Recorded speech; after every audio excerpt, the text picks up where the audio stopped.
Hi there, welcome to Floating in Books. This is going to be my end of year wrap up.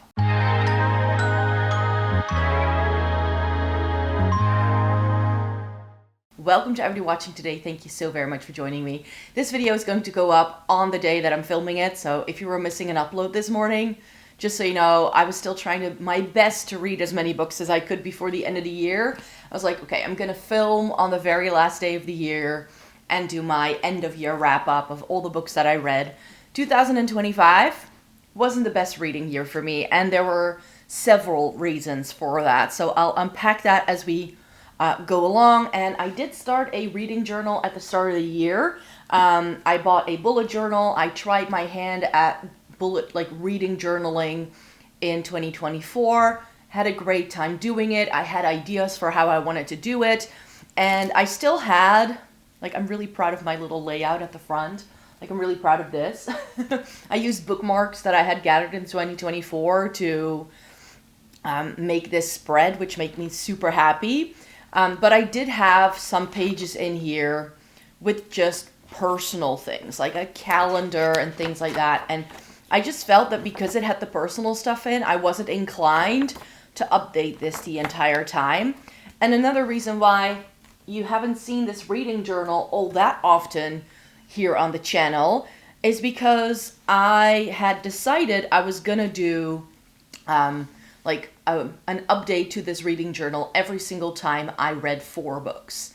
And I just wasn't reading a lot, so it took me a long time, even at the start of the year, to finish reading 4 books. Because I bought a Sprocket by HP. It's a little mini printer that allows you to print in color on sticker paper. And I was like, how much fun is that to use my little Sprocket, do a little collage every single time. And every single time I've tried to use that thing, it's just frustrated me to no end. Every single time it's not charged well enough, so it doesn't connect to my phone. Then it struggles to connect to my phone. Then I need to update the app. Then I need to download the covers of the books that I want to print off. It's been such a nightmare every single time. And then I do it wrong. So I thought that thing was going to make my life easier, and it actually put me off putting my reading journal together because I had to wait, because the Sprocket can only, it can make a picture this size, or it can put this into 4s. So I was like, if I have 4 book covers, I can do a little collage with 4 covers, cut it up, and stick them into the journal. And I've definitely done that. But I actually felt like because I was trying to use that thing, it was putting me off wanting to even put this journal together as well. So there were a couple of reasons why I didn't see more of this. I did get a new journal for 2026, and I do plan on journaling a little bit more, but I've decided that journaling isn't going to be a main part of content here on the channel. I'm going to do a couple of updates throughout the year. I'm thinking of doing a mid-year check-in using the journal, and then doing an end-of-year check-in using the journal. But I'm not like some other creators, going to fill in any grids or anything like that with you from time to time, because I've just found that takes the fun out of reading for me, and it makes me focus too much on reading for the journal and not reading for enjoyment and just using the journal to track what I've been reading. That works for me a little bit better. So I went into this with the best intentions possible, but I just found that doesn't work with my lifestyle.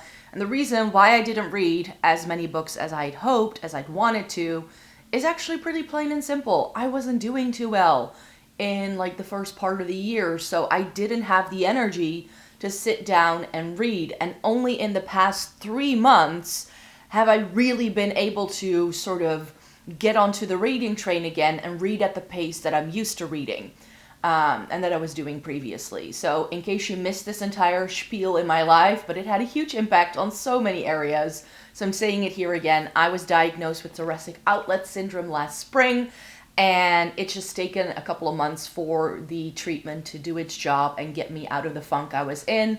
I was in chronic pain for absolute years. We're sure that it's been there for at least 3 years before they did anything about it. And I was told I was crazy and there was nothing wrong with me. It was all in my head. I had to go do pain treatment, whatever. It was the whole thing. I talked about it on my other channel in a Get Ready With Me when I first got the diagnosis. And now that things are resolving and my body has been healing for a few months, I can tell that I'm starting to feel like a completely different person, and there's things changing in my body that I just thought were part of me. That was just me. But yeah, so if you don't know what thoracic outlet syndrome is, in my case, it was a bundle of nerves, not one nerve, a bundle of nerves that was being compressed between my clavicle and my first rib.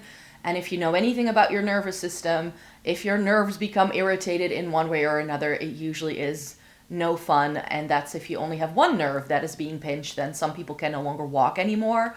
In my case, it was a bundle of nerves. Nothing was broken, nothing was like hurt, but it was being compressed every single time I moved my arm, which you tend to do quite a few times throughout the day. And it irritated almost anything in my body, and that, like, I'm still healing from it. Like, we're not almost 9 months later, my body still hasn't healed completely from all the years that it was stuck. So it's a whole thing. I'm doing far better than I did, and I definitely have a lot more energy than I used to do, and that really goes into how much I'm able to read. I'm starting to feel that I can, like, at the end of the workday, I can pick up a book and I can read again, which is something I wasn't able to do for, like, the longest time. So because I was able to do more, I also started doing more other things. I've been working out more and stuff. So I'm really sort of still working on getting the balance back in my life. And I'm feeling like 2026 is the year that that's going to happen for me, and that I have my routine, like, organized the way it suits my lifestyle best. And that means I have more time to slot in a little bit of reading, where it's like an hour before bedtime. That's when I like to read.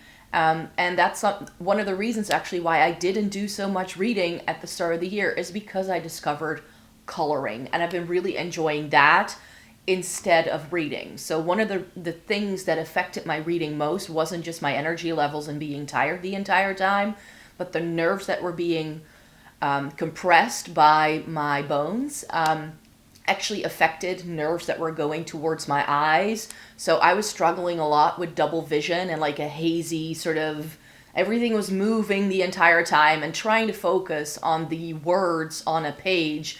And I tried to see if an e-reader made it better, but the more irritated my nerves were, the more I got some sort of vision problems.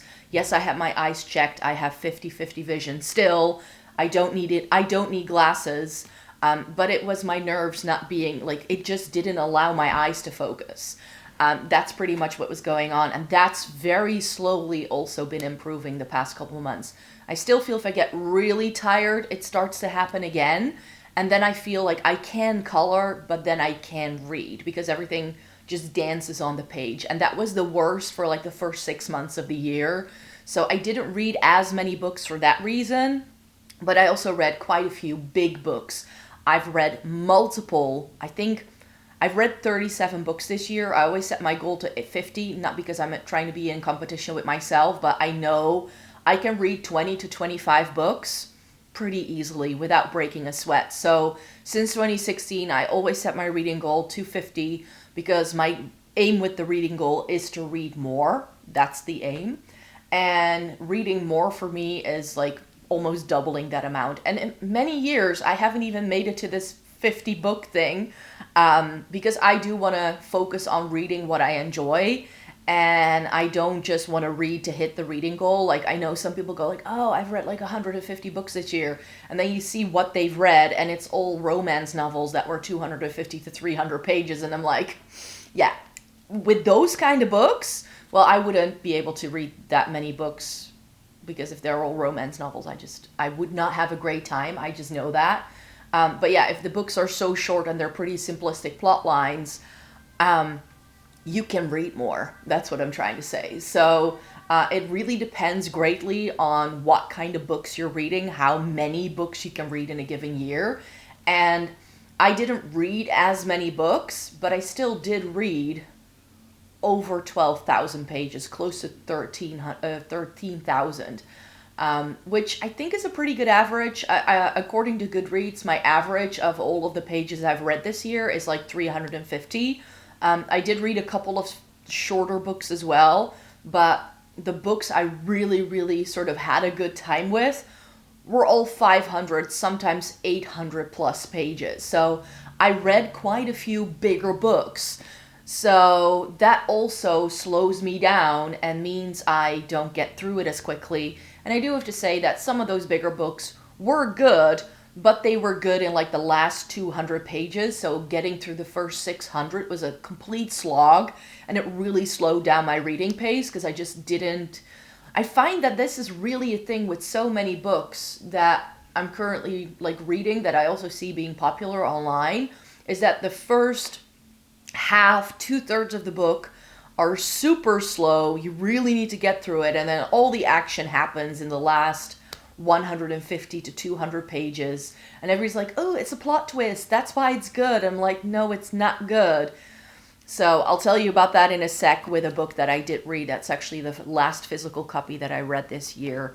And I'm just thinking like, yeah, depending on what you read, and it's not as if I'm reading the most complicated things. It's not as if I'm reading War and Peace over here. But I am reading like bigger fantasy novels and things that have more plots and things like that. So I have read a couple of things like that. And I actually read quite a bit of nonfiction. I do have to say most of the nonfiction I read, I listen to as audiobooks. I really, really love listening to an audiobook when I wake up in the morning. And like just have it on in the background, and it just helps me to wake up in the morning. And I love that being a nonfiction novel. So there is a little bit more nonfiction, but nonfiction is something I have to be in a mood for. And I find nonfiction just a little bit tougher to get through as well. So I think I have 3 really good reasons why I didn't hit 50 books this year. But I still had fun. There were no 5-star reads. I'm a very critical reader. If I just enjoy something, it's not going to be 5 stars. If I'm like, yeah, this was a nice book, if anybody would recommend it to me, or if they were asking me questions about it, I would say, like, you could read this, you'd have a good time. To me, that's a 3-star read. 4 stars is, this was a really good book. I had loads of fun reading this. I would recommend it to everyone. And then 5 is like, this was life-changing. That's my 5-star read. So I'm very, like, my 5-star rating is far more critical as well than most people that you find online. I do not give out 5 stars because 5 stars is, to me, the books that I'm going to take with me to the grave. Those are the things I reread. Those are the things I think of after. You know, they make me think. And like 2 months down the line, that book will like again pop up in my brain, and I will want to like think about it again and sit with it for a while. And I haven't read anything like that this year, just so you know. But I did have fun. There were very few like lower than 3 stars. Everything was 3 or 4 stars really. And even some of the nonfiction I read, I really enjoyed, which is rare for me. Very often nonfiction is like a 2-star read for me. But it was doing great. So let me take you through some of the things that I did do. I set myself a couple of reading goals, which was to read 50 books, which I didn't do. I wanted to finish the Poppy War series, which I didn't do. I wanted to read every day, which obviously I didn't do. I wanted to hit 2,000 subscribers on this YouTube channel, which I didn't manage. But again, I haven't, like, I'm just sort of using this channel as like doing all the things that I cannot do on my main channel, and I'm just having fun. So I'm like, there's no pressure here. I'm good. I don't need this channel to grow any further necessarily. If you want to see more than just makeup content for me, then I think this is a good place to hang out together and just have fun. And I can like show you my trips and like show you my outfits, because those are the videos I actually now enjoy doing more on this channel, even though I started this as a book channel during COVID. But I still love to read. I still really do. I wanted to read more diversely. I think I did a pretty good job there, actually, but not made a super conscious effort. And I wanted to finish the Crescent City series by Sarah J. Maas. I still need to read 1 book in that series. And the funny thing with those books is they are really big. They are 800 plus pages, or around 800 pages, each one of them. And they are that kind of book where 2/3 of the book is like, it's all this, like, at a certain point in the book, you're just like, just talk to each other. Just, if one of you just wakes up in the morning and says, hey, how do you feel about this? The entire issue would be resolved. So because people are not communicating, it's a huge pet peeve of mine. And then, of course, all the action happens in the last 150 to 200 pages. And then in true Sarah J. Maas style, this is a huge pet peeve I have with her books, is that our main character then suddenly has had a brilliant idea that we never were told about. She did this in the Throne of Glass series in the first 3 books. This happened all the time, where the Selena main character was like being brilliant the entire time, but it always happened off the page. And it happens in the Crescent City series as well. And I'm like, And then when I finish them, I'm like, oh, I want to read the next one straight away. But then I move on to other things because I always feel like because these books are bigger, I want there to be a little bit of space. And then I always start forgetting about them if I've read some other things. So that just goes to show I will finish the series in 2026. I am curious after that final book in the series. I am going to complete it. But I am sort of on the fence about Poppy War. But that's mainly because I didn't enjoy the first book as much as everybody else does. I was reading that. I was like, is this what everybody's happy about? I was like, this is not really my cup of tea. Everybody was raving about the world building. I just thought there were details in there that didn't have to be in there for like moving the story along. That it was a slog. It was a slog for sure. So that makes me a bit apprehensive whether I want to finish reading that first or whether I want to start a new series. And I'm inching towards starting something new. I gave myself the alphabet challenge. I didn't complete 1, 2, 3, 4, 5, 6, 7, 8, 9, 10. So there were 10 letters of the alphabet that I didn't find a book for. I am going to have this spread in my 2026 journal as well. I think next week I'll show you like my little journaling sort of ecosystem that I've made for myself for 2026.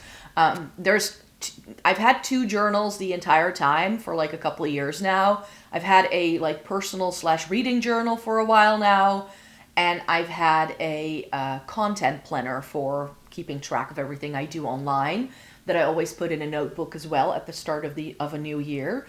And then I have an agenda for work. And then this year I'm starting a tea journal. But the tea journal isn't going to be a yearly thing. I'm just going to keep filling that booklet. And then by the time I'm done filling the booklet, that's when I will buy something new. I've decided for myself. So I'm probably going to take that one into 2027 with me.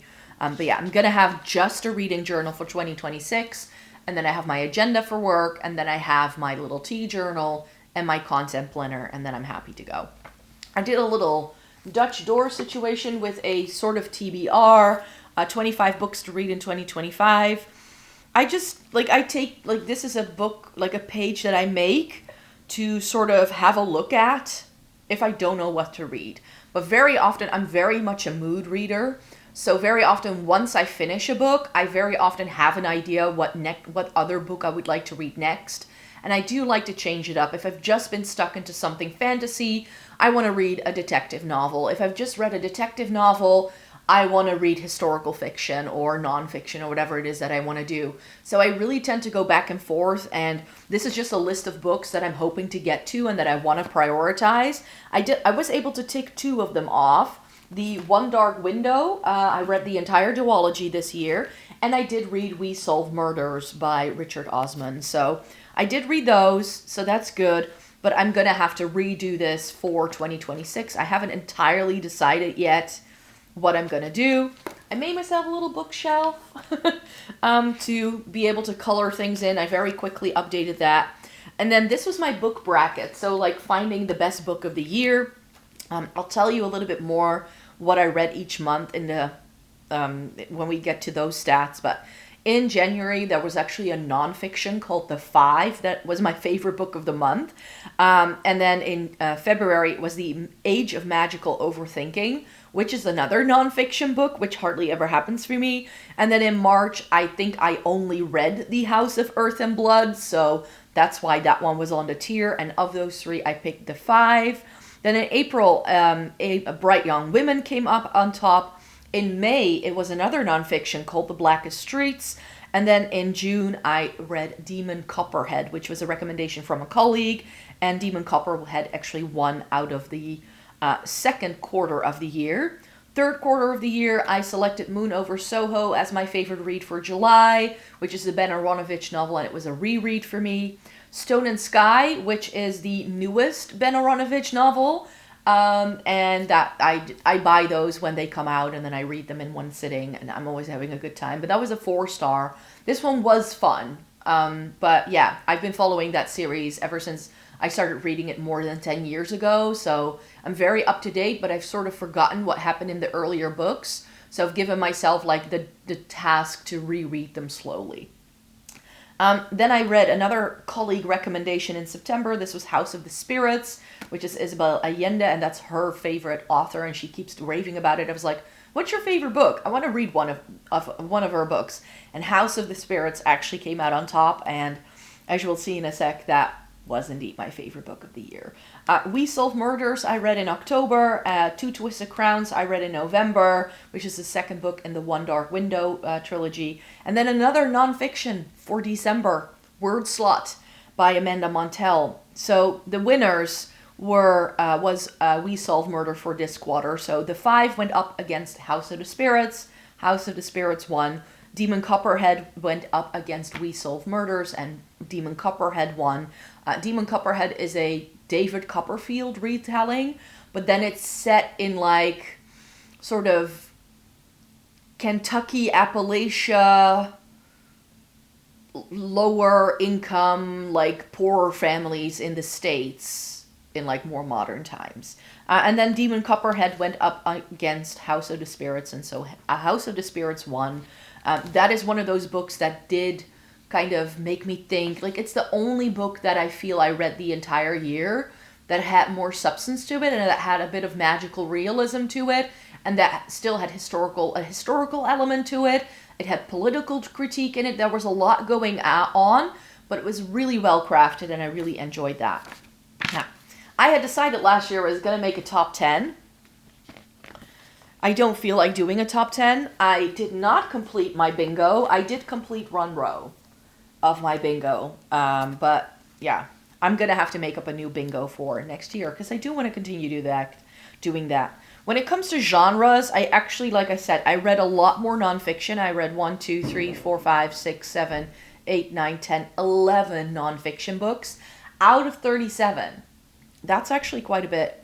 And some of those were even like physical copies. I didn't read to them as audiobooks, and I think my next most popular one was 1, 2, 3, 4, 5, 6, 7, 8, 9 fantasy books. I didn't read any science fiction. I read one historical fiction novel, even though some of the nonfiction was historical, but because it wasn't fiction, I didn't count it there. But yeah, the 5 and the Blackest Streets are about like Victorian London. So, and those were 2 of my favorites on the list. 1, 2, 3, 4, 5, 6 literary fiction novels.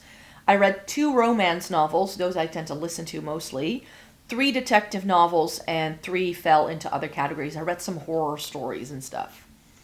I stopped keeping track of how many pages I read. I did end up being able to calculate it in the end. I had these nice little like things where I was like, oh, I'm gonna like highlight when I finish a book and highlight which days I read, and I only did it in like the first half of the year. Like I stopped tracking the days I'm reading in after January, so that was lovely. But I'm gonna try again this year because I do like those trackers. I had other trackers for like genres and like reading more diversely and stuff, and I just didn't use them.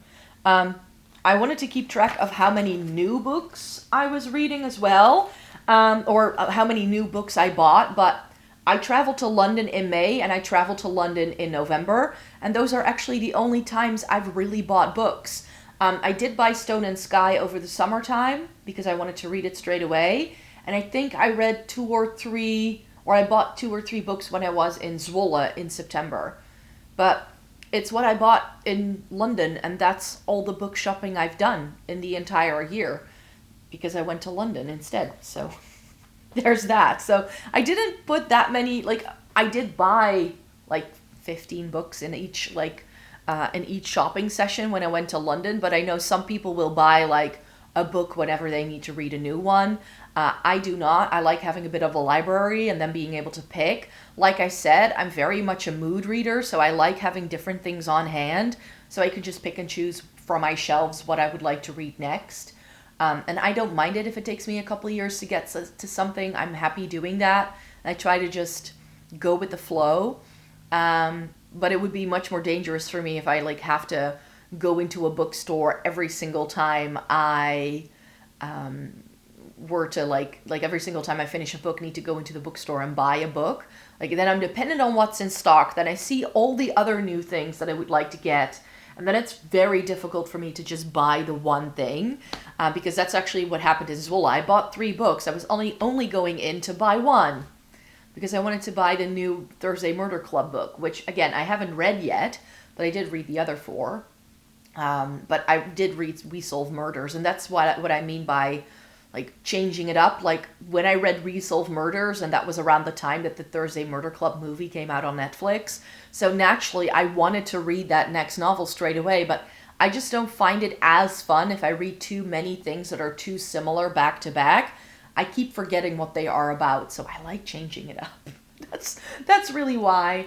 But yeah, that's why, like, those are the only times in the year where I bought books. So even though it looks like I bought a lot of books because I did 2 hauls with all the things I bought, and I think before I went to London, the last time I bought a book was when I went to Edinburgh in fall of 2024.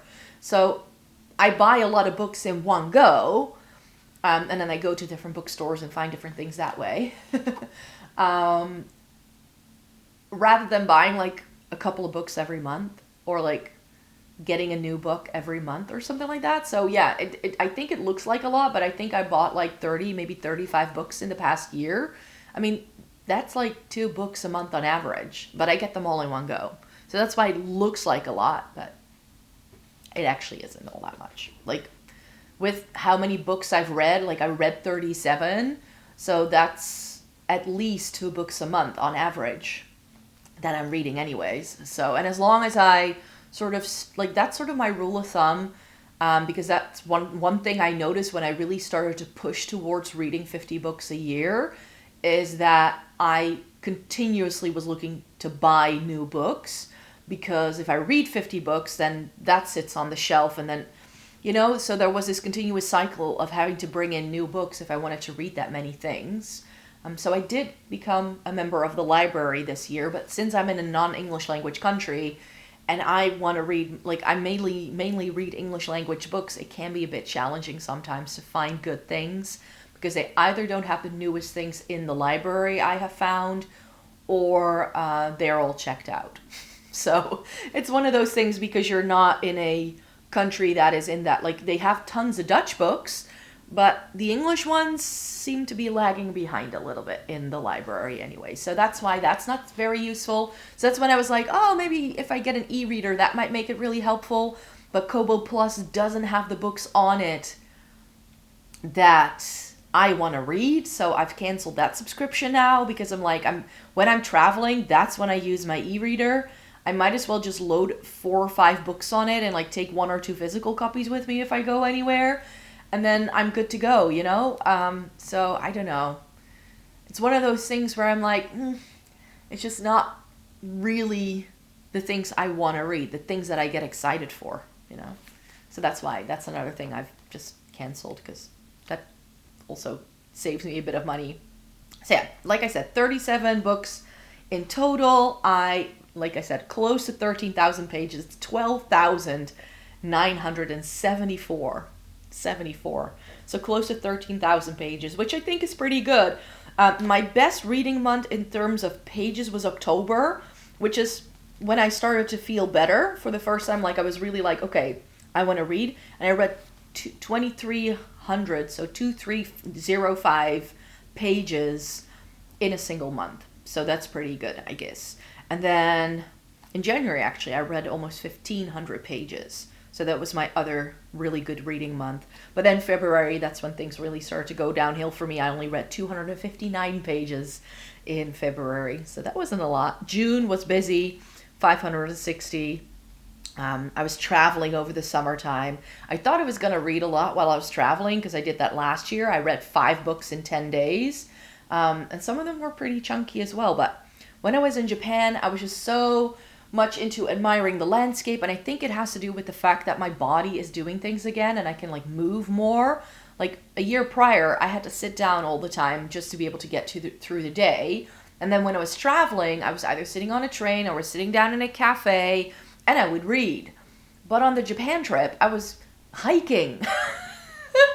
I was like going up to temples and climbing stairs and hiking around forests and towards waterfalls and stuff. So it was a very different vacation for me than what I had done previously. So there was less sitting around. That's why I got to read less while I was traveling. It was a lot more active. Yeah. So I did read 8 different genres. I read 2 books for my TBR, as you could see. I bought 34 new books. Yeah, 34 new books.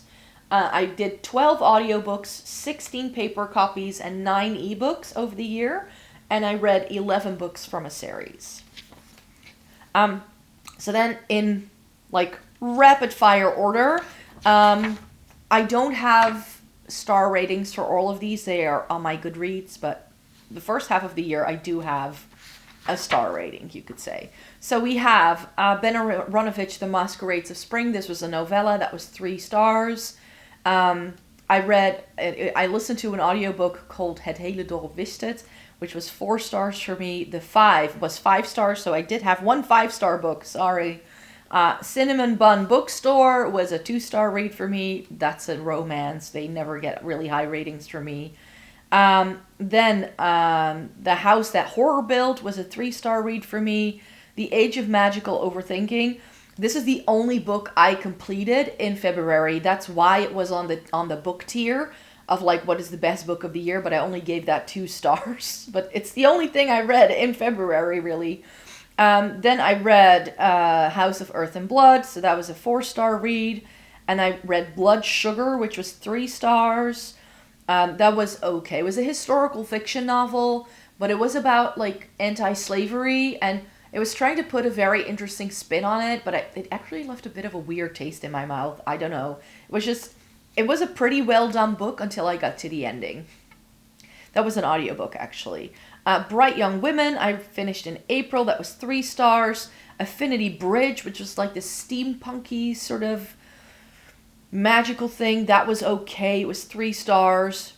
Blackest Streets was 4 stars. Animal Farm was 3 stars. De Krater, which was a novella or a short story that was published for Book Week this year, I think, here in the Netherlands. They had like a competition for the first time in years. That was 3 stars. I thought for a short story, it was really well done. Range by David Epstein was 2 stars for me. I mean, it wasn't as exciting as I thought it was going to be. Then I read Brainworms, which was this body horror weird. It was a bit of a weird book. But that was 3 stars. Demon Copperhead was 4 stars. I DNF'd The Tenant by Frida McFadden.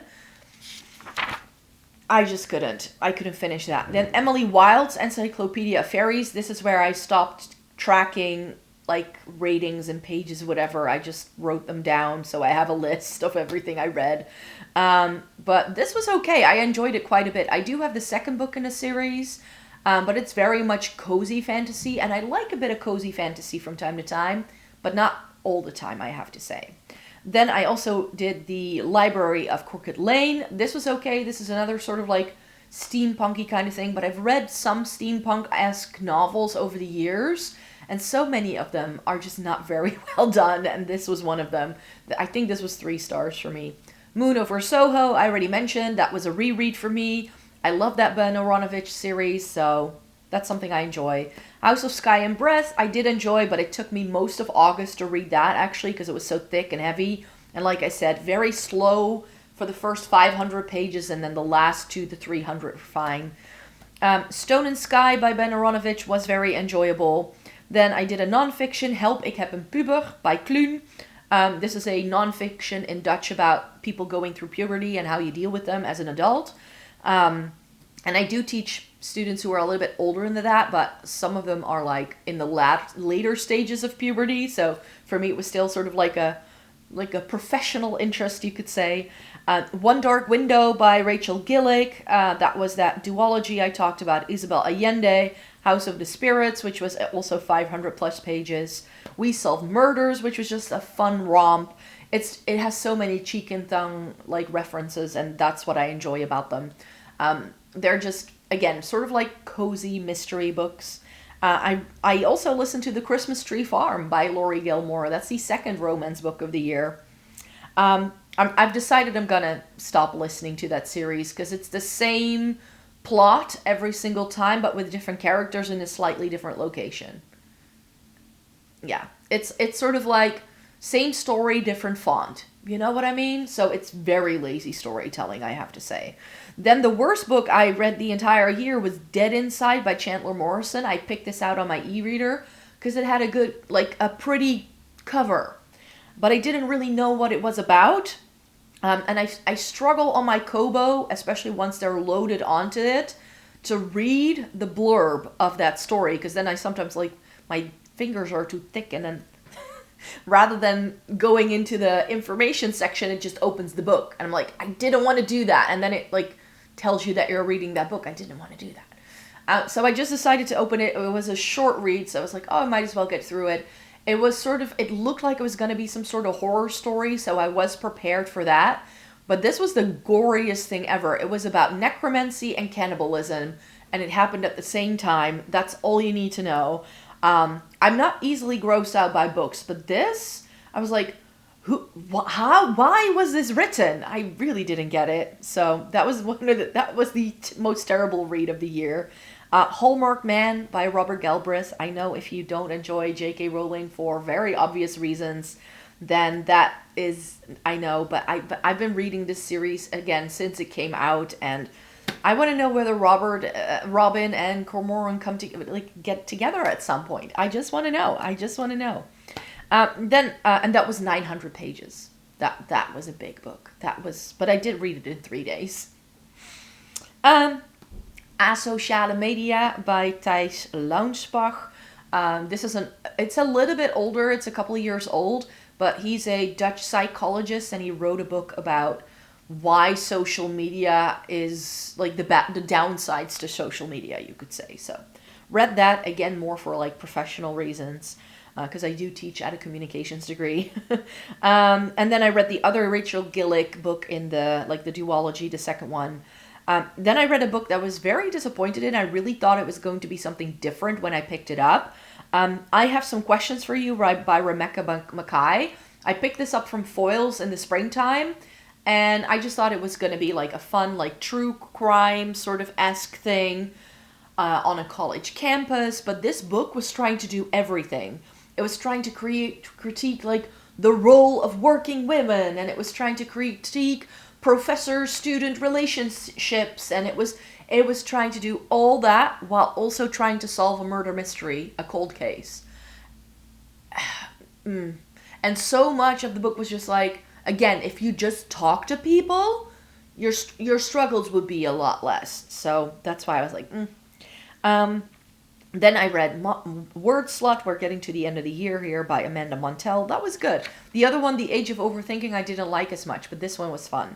It's sort of about like language and women and the role of women within language, and also the impact that women have had on English language development. So there's loads of like little nerdy English tidbits in there, which I enjoy, and about like proper manners and how that impacted speech, and there's this whole thing in it. I thought it was pretty well done, for especially it's like non-scientific, and I know the science behind it a little bit because that's what I studied when I was a college student. So a lot of it was familiar territory for me. I don't think you might like it as much if you're not a complete language nerd, I have to say. And then I read De Domheid Regeert by Sander Schimmelpenninck. This is again a Dutch non-fiction book that's just sort of like an opinionated critique of where politics in the Netherlands are going and the role of Dutch media with that change in Dutch politics. And I thought, like, I read his columns in my newspaper every Monday when he has his column, and I agree with some of what he says, but not everything. But I thought it could be nice to read that. And then this next book, this was weird. I think this may have been a 2-star read as well. Socrates op Sneakers by Elke Wiss. Again, a Dutch nonfiction. And this is I thought it was going to be like about applying Socrates' philosophical principles in modern day. But the entire book was just a sales pitch for her course of how she can teach you to be like Socrates in the modern day. And I was like, it left me with a bit of a bitter taste in my mouth. There was too much of a sales pitch in there, which I find with a lot of these like self-help nonfiction things sometimes happens, where they're just trying to promote what other things they're doing. No. This one, I still need to listen to the rest of it, but I have about an hour left, so I know I can finish it today. In Blondjes beleggen beter by Janneke Willemsen. She's a Dutch journalist who started a blog by the title of the book. And it translates to blondes are better at investing, pretty much. So this is all about like sort of giving women advice on how to start investing on the investment market and to like buy stocks and things like that. And since I'm very close to paying off my student loans, I'm used to already spending that money anyways. During the past 10 years or so, 12 years, I've been paying that off.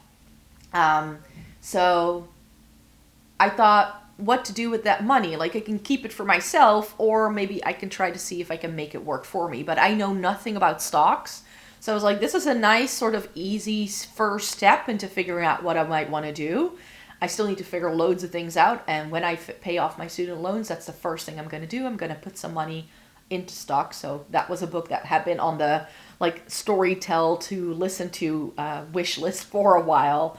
And then the last book I read this year on paper is Riley Sager's The Only One Left. And this is another one of those books that is so popular online, and I get why it's popular online because it has a lot of the ingredients of a great gothic narrative, but it was just really badly executed.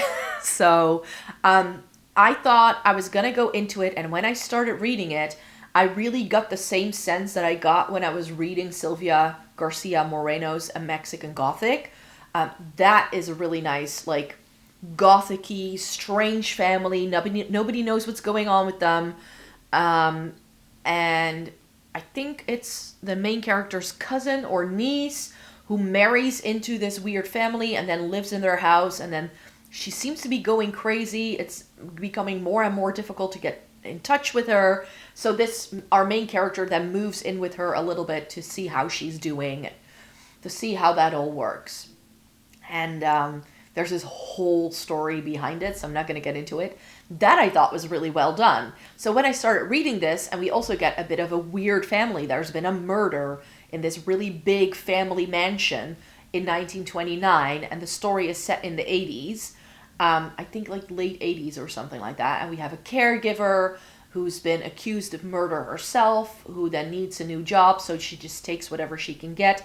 And she ends up as the caregiver in this house, in this mansion, with the person everybody says killed these people all those years ago. So mystery there. But it was just plot twist after plot twist after plot twist at the end of the story, which is actually, when I read the reviews on Goodreads, what a lot of people seem to be enjoying about this story. But here's the thing. A good mystery thriller has red herrings that aren't just a subplot that has nothing to do with the story, but that are actually meant to put you on the wrong foot to distract away from who the real killer is going to be. But in the entire story, at no point in the story is there even a hint at the actual person who did it. So then you have plot twist after plot twist after plot twist for absolutely no reason. So this was someone who's trying to be Agatha Christie and failed at it miserably. So, I mean, I enjoyed it. Again, at the end of the story, I was able to read it super fast-paced. But here again, it was only 360 pages or so. First 200 pages, such a drag. Such a drag.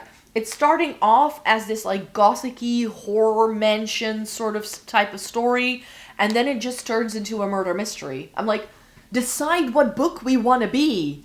So it was just not very well executed. I liked it. It was okay if you're looking for a mystery thriller and you just want to be entertained.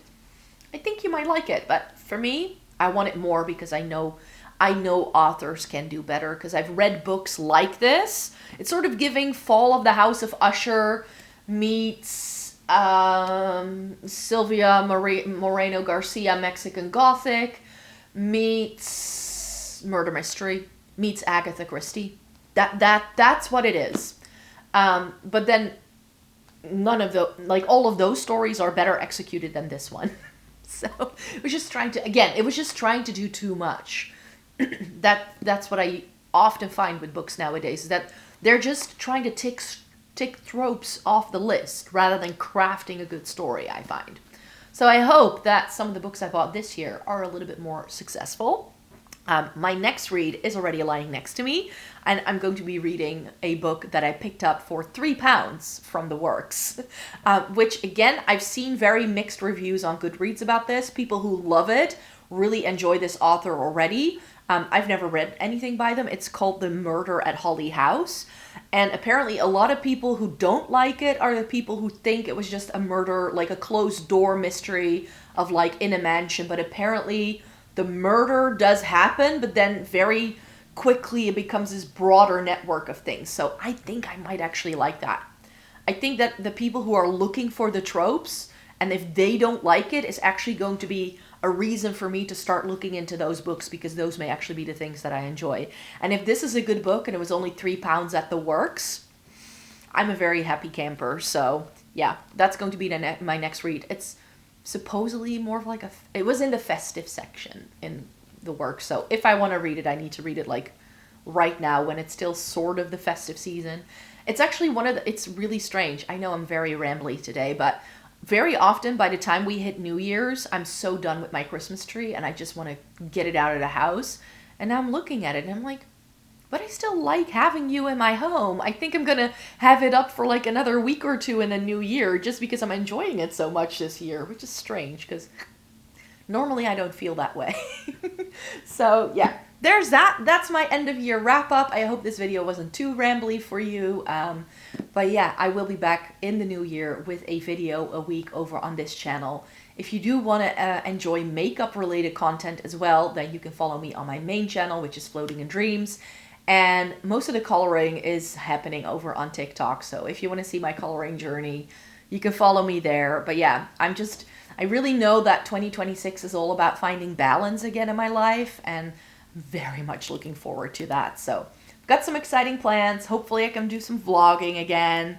No big trips really like planned out yet. Not like this past year where I went to Japan. So yeah, just some smaller things this year. I actually want to update my living room, like redo like the paint and the couch cushions and do all that. So there's going to be a little bit more stuff done around the house this year. So that's why I won't have as much money to travel, I think. So yeah, there's all of that goodness. I'm not sure what I'll vlog yet. I don't like showing off my home too much because I don't want you guys to be able to figure out where I live. So you'll probably just see some changes in this, or maybe like the bookcases are going to stay the same. So the things you see in my videos over on this channel and also on the other channel are probably not going to look too differently. So yeah, thanks so much for watching me here today. Thumbs up this video if you liked it. Have a great new year. I hope 2026 treats you very well. And then I see you again in the new year. Bye-bye.